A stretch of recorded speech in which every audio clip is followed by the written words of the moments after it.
ایسی ایسی باتیں وہ بدبخت کرنے لگے۔ اب جب اس طرح کی باتیں وہ کرنے لگے تو ان کے پاس ایک جواب تھا کہ وہ گواہ ساتھ لے کے آتے کہ ہم جو بات کر رہے ہیں یہ ہمارے گواہ ہیں۔ وہ گواہ تو نہیں لا سکے اور نہ کبھی لے کے آ سکتے تھے، نہ ان کے پاس گواہ تھے۔ اگر وہ جھوٹے پکڑ کے بھی لے آتے تو وہ جھوٹ ظاہر ہو جاتا، اللہ تعالیٰ نے ان کے جھوٹ کو ظاہر کر دینا تھا۔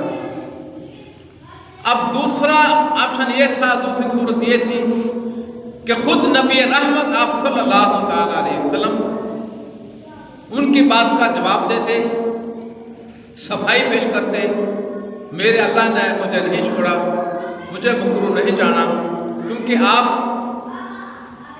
اللہ کی ہی معرفت کراتے تھے، ان کو اللہ کے پیغام دیتے تھے، فکر آخرت لاتے تھے، اللہ کی طرف ہی بلاتے تھے۔ تو آپ قسم اٹھاتے اس بات کی کہ میں سچا ہوں۔ تو یہاں پر اللہ تعالیٰ نے آپ سے قسم نہ دلوائی، آپ کی جگہ اللہ نے خود قسم اٹھائی،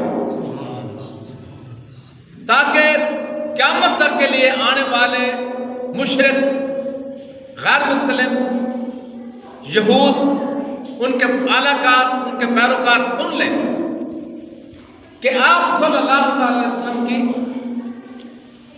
کیا شان، کیا عظمت، کیا مرتبہ، کیا بزرگی ہے۔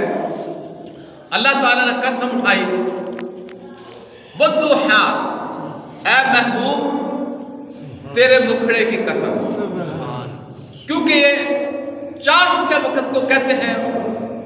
چاند کا وقت جب سورج نکل آئے تو ہر طرف نور پھیل جاتا ہے، روشنی پھیل جاتی ہے، اور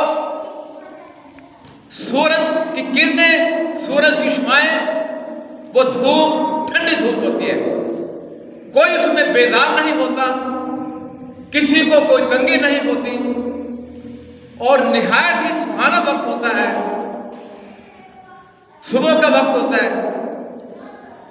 تو اسی طرح اللہ نے آپ کے دنیا میں تشریف آوری کو وہ سہانا وقت قرار دیا، وہ لوگوں کو فائدہ قرار دیا، وہ پورے اپنے بندوں کو فائدہ قرار دیا۔